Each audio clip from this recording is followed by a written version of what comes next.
예수님의 제자들은 예수님과 동행하면서 신비한 기적을 직접 보았습니다. 저희가 지금 성경으로 그 이야기들을 보면은 저는 이 생각을 제일 먼저 하게 됩니다. 사람의 몸을 입으셨지만 예수님은 하나님의 아들이셨다라는 것입니다. 저희가 좀 교회에서는 이상하게 들리는 단어일 수 있겠는데요. 예수님은 하나님의 아들이자 신이었습니다. 하나님과 같은 존재였습니다. 가장 기본적으로 이제 다음 주에 맞이하게 될 크리스마스예요. 이 크리스마스가 의미하는 것이 많이 있지만 첫 번째는 무엇입니까? 사람이 그 태어나게 한 아기가 아니라는 것이죠. 하나님의 아들이 이 땅에 오신 것, 사람이 아니라는 것, 그것이 첫 번째 크리스마스가 알려주는 그런 내용입니다. 신비한 것이죠. 또 대단한 것이죠. 자, 그렇다면은 당시 제자들은 예수님을 보면서 어떤 생각을 했겠습니까? 만일 지금 저희 옆에 예수님이 계세요. 근데 우리는 인정해요. 이분은 사람의 몸을 입으셨지만 신이다. 하나님과 같은 능력을 갖고 계시다. 놀라운 능력을 발휘하시는 분이다. 라고 우리가 여긴다면은 이분은 당연히 따라가지만은 이분에게 무엇을 기대했겠습니까? 당시 저희가 이스라엘 백성이었다면 말입니다. 아마 저라면은 이 생각을 제일 먼저 했을 것입니다. 아, 예수님을 통해서 로마로부터 우리 민족이 독립될 수 있겠구나. 대단한 분이시기 때문에. 그래서 우리 민족의 유대의 독립을 소망했을 것입니다. 그리고 가능하다고 여겼을 것입니다. 다음으로 제가 이스라엘 역사를 다 정확히는 모르지만은 가장 훌륭했던 시기가 아마 다윗 왕 때가 아니었을까 합니다. 그래서 아마 제가 옆에 있는 제자였더라면은 예수님을 통해서 다시 우리도 다윗 왕 때의 영광을 누릴 수 있을 거야. 그런 힘 있는 나라가 될 거라고 예상했을 것입니다. 그리고 마지막으로 예수님께서는 그렇게 대단한 분이었지만은 높은 사람들과 어울리고 또 권력을 탐한 분이 아니라 아프고 어렵고 힘든 사람들을 찾아가 주신 분이었기 때문에 아, 예수님이 그렇게 큰 능력을 발휘하시면은 온 이스라엘의 평화가 위로가 전달되겠다. 모든 민중이 잘 사는 그런 나라가 되겠다라고 되게 기대했을 것 같습니다. 하지만 그 모든 것들은 이루어지지 못했습니다. 기대가 엄청 컸던 것만큼 제자들이 느낀 그 실망과 그 아픔은 역시 엄청났을 것입니다. 하나님과 같은 존재를 여겼던 예수님입니다. 신입니다. 그런데 그분께서 죄인 중에 죄인임을 증명하는 십자가에서 죽으셨기 때문에 모든 것이 다 연기처럼 사라지고 말았던 것입니다. 그래서 예수님을 버리고 도망갔던 제자들을 향해서 잘했다라고는 할 수 없습니다. 분명 잘못한 것이죠. 그런데 그렇게 예수님이 돌아가시고 유대인들에게 보복을 당할까봐 무서워서 집안에 꽁꽁 숨어있던 제자들을 생각한다면은 그들의 마음을 또 이해 못하는 것은 아닙니다. 아마 저였더라도 예수님을 떠나고 또 숨어서 지냈을 것 같습니다. 오늘 본문에는 7명의 제자가 나오는데 그 중에 저희가 잘 아는 도마, 영어로는 토마스라고 합니다. 이 도마가 등장합니다. 우리가 아는 대로 도마는 의심 많은 사람이었습니다. 그래서 부활하신 주님을 주변 제자들이 만났다고 말했지만은 도마는 이 얘기하죠. 아니, 나는 못 믿겠어. 내가 직접 예수님을 봐야지 믿겠어라고 말을 했습니다. 그래서 예수님께서는 도마에게 찾아와 주셨고 그가 충분히 믿을 수 있게 모든 것을 보여주셨습니다. 그리고 그는 예수님의 부활을 믿게 됩니다.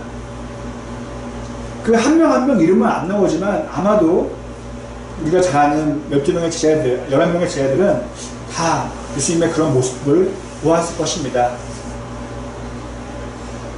그런데 신기한 일이 이어집니다. 도마를 비롯한 다른 제자, 아니 분명히 도마만큼은 이름이 거론되는데요. 그는 부활하신 주님을 만났지만은 그가 한 일은요, 갈릴리 호숫가로 간 것입니다.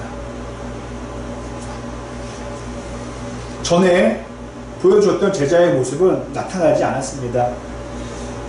만일 부활하신 예수님을 만났어요. 그러면은 무너진 신앙이 회복되었고 꺼진 그 열정이 다시 일어났을 것입니다. 그랬더라면은 어떻게 하겠습니까? 그 부활하신 예수님을 전하러 문 밖으로 나갔을 것입니다. 그리고 좀 무서웠더라면은 좀 진정된 상황을 본 다음에 하자는 그런 마음으로 이 복음 전파하는 것을 그들은 계획했을 것입니다. 그런데 성경을 보면은 그런 내용은 전혀 나오지 않습니다. 그들이 했던 것은 갈릴리 바닷가로 갔다는 것입니다. 그리고 그 이유는 물고기를 잡으려고 갔던 것입니다. 성경에는 정확한 이유는 나오지 않습니다. 단지 그냥 기분 전환하려고 호숫가로 가서 갈릴리로 가서 낚시를 하려고 했는 것인지, 아니면은 제자의 삶을 다 내려놓고 예전처럼 어부로 살려고 갔는지는 정확히는 알 수가 없습니다. 그런데 성경 전체를 놓고 봤을 때에는 부활하신 예수님을 만나고 그들이 했던 행동은 바람직한 행동은 아니었다는 것입니다. 부활하신 주님을 만난 다음에 이어지는 모습과는 좀 어색했던 것입니다. 아마 제 생각에는 기분 전환보다는 부활하신 주님 알긴 알겠는데 나 그냥 예전처럼 어부로 지낼래, 다시 하나님 예수님 안 믿을래 라는 그런 행동이었다고 저는 생각을 해봅니다. 그들은 이제 갈릴리 호숫가에서 고기를 잡게 됩니다. 밤새도록 고기를 잡았습니다. 그들 중에는 어부가 있었습니다. 그런데 신기하게도 단 한 마리의 물고기도 그들은 잡지 못했다고 성경은 말해주고 있습니다. 저희가 미루어 짐작할 수 있는 것은 하나님이 물고기를 못 잡게 하신 것이죠. 예수님과의 만남을 갖게 해주시려고 그들이 아무리 노력해도 그 노력이 성공하지 못하게 막으셨던 것입니다. 여러분, 밤새도록 일을 했습니다. 물고기를 잡아도 힘들었을 법한데 물고기마저 전혀 못 잡았더라면 얼마나 허무하고 얼마나 더 피곤했겠습니까? 그때 예수님이 그들에게 나타나십니다. 그리고 그들에게 이야기하십니다. 얘들아, 배 오른쪽에 그물을 내려라. 그러면은 고기가 잡힐 것이다. 그들은 그렇게 했습니다. 처음에 그들은 성경을 보면요, 그렇게 말하시는 분이 예수님인지는 잘 그들은 몰랐어요. 나중에 알았습니다. 어제 누군가 말하기에 한번 해본 것이죠. 그랬더니 많은 물고기를 그들은 잡게 되었습니다. 이것만 놓고 봤을 때에 물고기를 잡는 법을 누가 더 잘 알았습니까? 제자들이 아니라 예수님이 더 잘 아셨다는 것입니다. 저는 이 물고기를 행복이라고 말하고 싶습니다. 행복의 물고기라고 말입니다. 우리가 원해서 하는 모든 것들 있지 않습니까? 제가 자주 말씀드리지만은 우리가 원해서 하는 모든 것들의 최종 목적지는 행복입니다. 작게는요, 모바일 게임에서부터 시작해서요, 저희가 촛불을 들고 광화문으로 나가는 것 모두가 마지막은 행복입니다. 한 개인의 즐거운 행복을 말하는 것이고요. 또 하나는 전체 국민의 행복을 위해서 우리는 촛불을 드는 것입니다. 나라가 잘못되길 바라는 마음으로 촛불을 든 사람은 없을 것입니다. 우리는 어려서부터 행복의 물고기를 잡으려고 많은 노력을 하고 있습니다. 또한 특히 한국 사회에서는 더욱 그래야 된다고 저희는 배워왔습니다. 그래서 못 잡으면은 이건 큰일 나는 것입니다. 그래서 남들보다, 물론 경쟁이 나쁜 것만은 아니지만은 남들보다 더 큰 행복의 물고기, 더 많은 행복의 물고기를 잡아야 된다고 배웠기 때문에 저희 손 안에 그런 물고기 현재 없다면은 불안해지는 것입니다. 한 번 더 말씀드린다면은 행복의 물고기는 당연히 필요하지만은 저희가 안 좋은 점 중에 하나는 너무도 집착을 한다는 것입니다. 성경은 말해줍니다. 그 물고기, 좀 더 붙여서 말씀드린다면 그 행복의 물고기는 우리의 노력과 수고로 잡을 수 없다는 것입니다. 잡는다 하더라도 그것은 진짜 행복의 물고기가 아니라는 거예요. 잡혀지지만 곧 사라진다는 것이죠. 잡았는데 참 행복이 아니네. 바로 이것입니다. 그리고 우리의 힘만으로 하려다 보니 집착이 있게 되고 또 그러다 보니까 욕심이 생기고요. 또 그러다 보니까 갈등과 이런 싸움이 분쟁이 일어나는 것입니다. 여담으로 이제 다음 주면 크리스마스입니다. 여러분 단지 25일을 그냥 지낸다고 다 행복한 것일까요? 아닙니다. 이 크리스마스에 예수님을 저희가 만나고 그분을 예배해야 참된 행복을 저희는 얻게 되는 것입니다.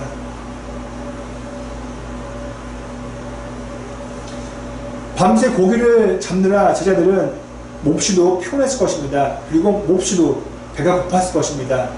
제 개인적인 생각으로는요, 가장 맛있는 반찬은요, 뭐 속담에도 있지만은 가장 맛있는 반찬은 배고픔입니다. 배고프면 정말 다 맛있게 됩니다. 그들은 정말 배가 고파서 식사를 준비했을 것입니다. 아니면은 그들이 미리 준비한 도시락을 먹으려고 계획했을 것입니다. 이제 그들은 낚시를 다 마치고 무트로 올라갔습니다. 그런데 그때 그들은 성경에는 안 나오지만 아마 깜짝 놀랐을 것입니다. 왜냐하면 이미 아침 식사가 다 준비되었기 때문입니다. 누가 준비했냐면 바로 예수님께서 아침 식사를 준비해 놓으셨다는 것입니다. 저희가 잘 아는 말씀입니다. 시편 23편을 보면은 5절에 이런 말씀이 나와 있습니다.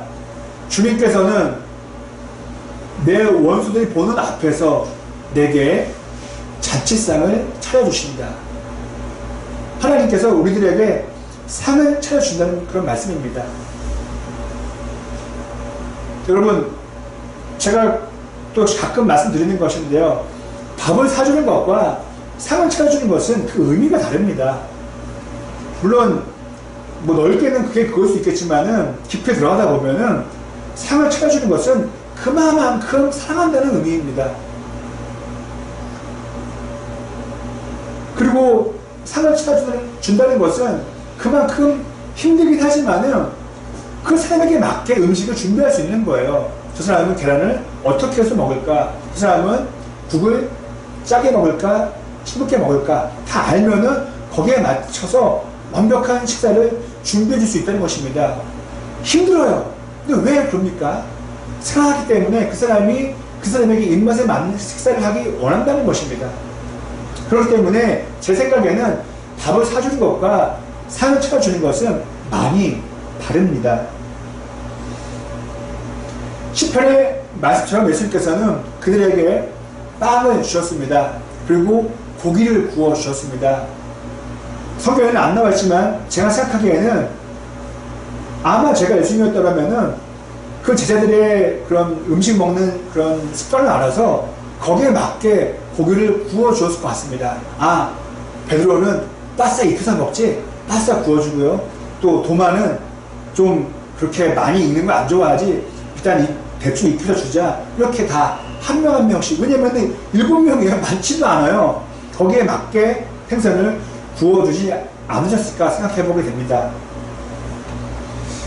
그렇다면은 왜 예수님께서는 그 실망감을 안겨준, 좀 심하게 말하면 배신하고 떠난 제자들을 왜 찾아가서 아침 밥상까지 차려주셨던 것일까요? 이유는 하나입니다. 사랑하셨기 때문입니다. 그들을 사랑하셨기 때문에 그렇게 그들을 찾아간 것입니다. 또 그들의 그 인간의 연약함을 이해해 주신 거예요. 아, 그래. 그럴 수 있어. 도망갈 수 있어. 나를 만났어도 다시 제자의 삶을 살지 않고 어부의 삶을 택할 수도 있어. 그래. 그럴 수 있어. 라고 간 것이죠. 그리고 마지막으로 그들에게 희망이 있다고 여긴 것입니다. 다시 제자가 될 수 있어. 아니, 더 나은 제자가 될 수 있어. 라고 예수님은 희망하셨던 것입니다. 만일 그 희망이 없었더라면은 예수님께서는 갈릴리 호숫가로 가지 않으셨을 것입니다. 이제 예수님은 저희가 성경에 나오는 내용처럼, 이야기처럼 곧 하나님께로 가십니다. 승천하십니다. 이제는 이 땅에 안 계시는 겁니다. 그렇더라면은 기존의 제자들, 도마를 비롯한 베드로와 다른 제자들이 믿었지 못했더라면은 갈릴리 호숫가로 가실 것이 아니라 다른 지역에 가서 다른 제자들을 찾아봤을 것입니다. 다른 사람들을 불러다가 그들에게 제자의 직분을 맡겨 주셨을 것입니다. 하지만 예수께서는 그렇게 하지 않으셨습니다. 다시금 또다시 갈릴리로 올라가셨던 것입니다. 지금 우리도 마찬가지입니다. 저희가 지금 서 있는 곳이 갈릴리 호숫가일 수도 있습니다. 1년 동안 열심히 믿었는데, 아니 오랫동안 예수님 믿었는데 지금 내 마음은 그만 믿을까? 내가 지금 헛것을 믿는 거 아닐까? 그런 제자들의 마음일 수 있다는 것입니다. 나 이제 이거 내려놓고 나 그냥 성경책 다 다른 사람 주고 나 다시 예전에 하나님을 모르던 시절로 돌아갈래, 어부가 될래 라고 우리도 마음 먹을 수 있다는 것입니다.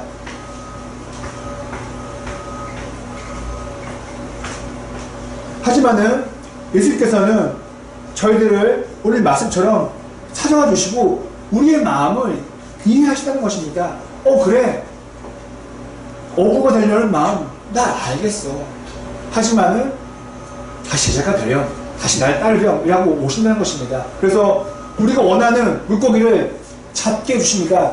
물고기를 잡아서 주시는 것이 아니라 잡는 방법을 알려주신다는 것입니다. 그리고 오늘 말씀에 나온 것처럼 저 여러분들에게 따뜻한 빵을 준비해 주시고 또 물고기를 직접 구워 주실 것입니다. 저는 이 말씀을 준비하면서 내내 기분이 훈훈했어요. 오늘 말씀의 주제는 희망이지만은 그 소재는 아침 식사였어요. 예수님이 저를 위해서 저의 입맛에 맞는 아침 식사를 찾아주신다는 것 상상만 해도 훈훈했습니다.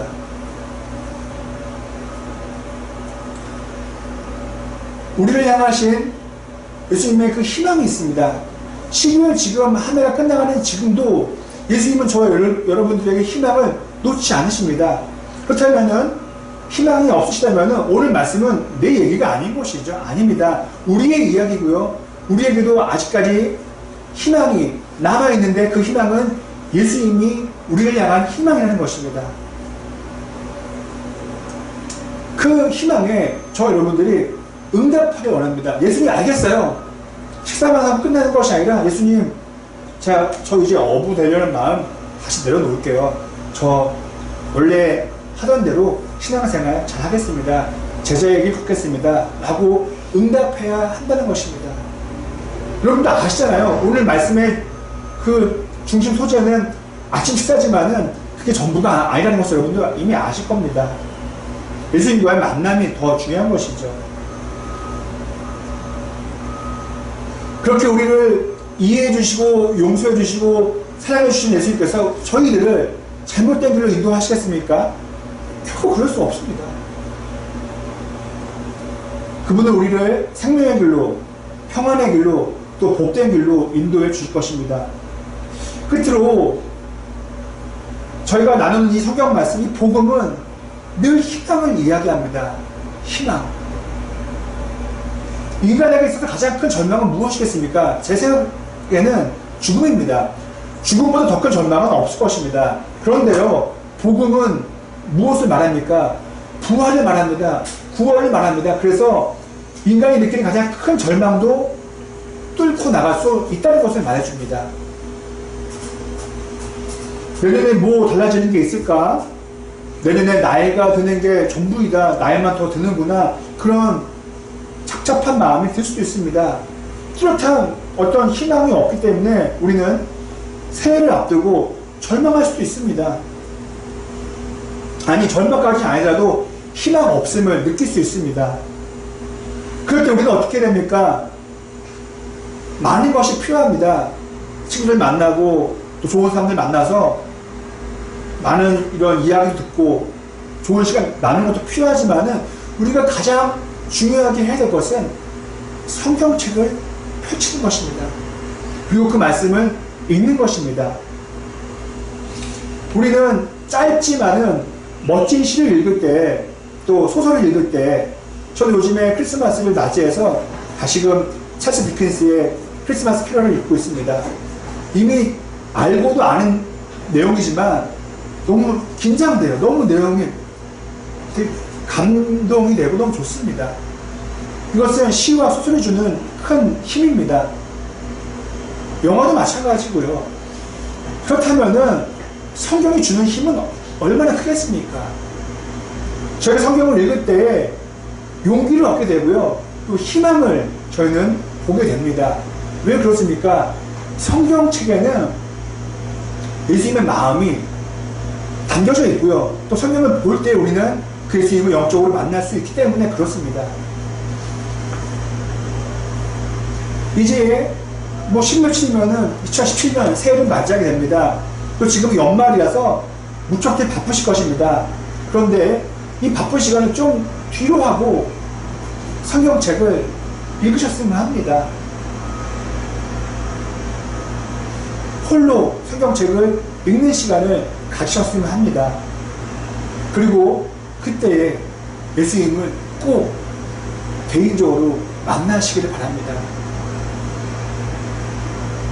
내년을 모르게 걱정되고 염려가 될 수 있습니다.